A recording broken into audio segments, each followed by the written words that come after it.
Les lectures d'aujourd'hui nous invitent à nous focaliser sur Jean-Baptiste. Jean-Baptiste, une des trois figures principales du temps de l'Avent, avec le prophète Isaïe qui nous annonce la venue du Messie et bien sûr la Vierge Marie qui nous donne effectivement le Messie. Jean-Baptiste, c'est le prophète de la transition entre l'Ancien Testament et le Nouveau Testament. Il nous annonce une nouveauté, une ère nouvelle, une nouvelle alliance, en appelant notamment à aplanir la route du Seigneur, c'est-à-dire à aplanir la montagne de l'orgueil humain. En d'autres termes, seul un cœur converti à l'humilité pourra accueillir la nouveauté, la nouvelle alliance, inaugurée bien sûr par l'homme nouveau, Jésus. Et si Jésus dit de Jean-Baptiste qu'il est le plus grand des hommes nés d'une femme, c'est entre autres parce que Jean-Baptiste a été le plus humble, celui qui accepte de s'effacer devant le Messie, celui qui accepte de diminuer pour que le Messie grandisse, celui qui reconnaît qu'il n'est pas digne de retirer même les sandales du Messie.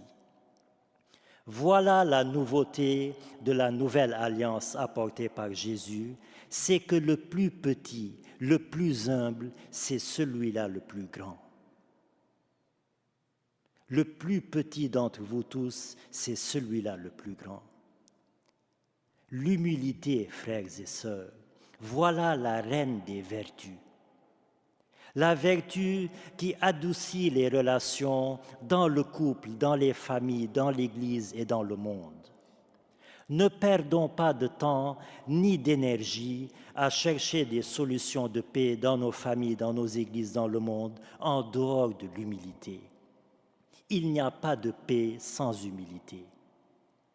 Et si Jean-Baptiste est au cœur du temps de l'Avent, c'est justement pour nous rappeler que pour préparer la venue du Messie, pour préparer la nouvelle alliance, préparons nos cœurs à être humbles, pour bâtir un monde nouveau, un monde où l'autre n'est plus une menace, un concurrent, un adversaire, un ennemi, mais un frère, une sœur à aimer au-delà de toute différence. C'est cela être chrétien.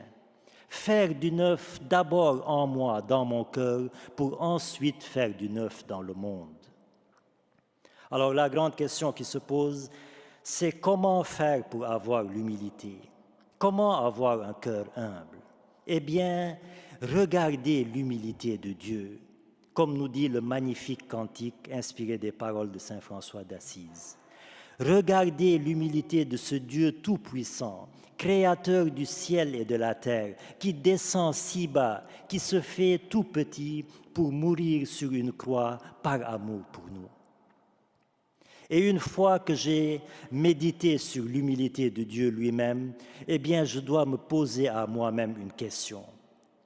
Si Dieu qui est omnipotent, omniscient, qui peut tout, qui sait tout, si ce Dieu-là s'est fait si humble, si ce Dieu-là est lui-même si humble, qui suis-je moi? Être humain faible, fragile, mortel, un souffle de vie éphémère. Qui suis-je moi pour regarder les autres de haut? Qui suis-je pour penser toujours avoir le dernier mot, avoir toujours raison, avoir toujours la bonne décision, etc.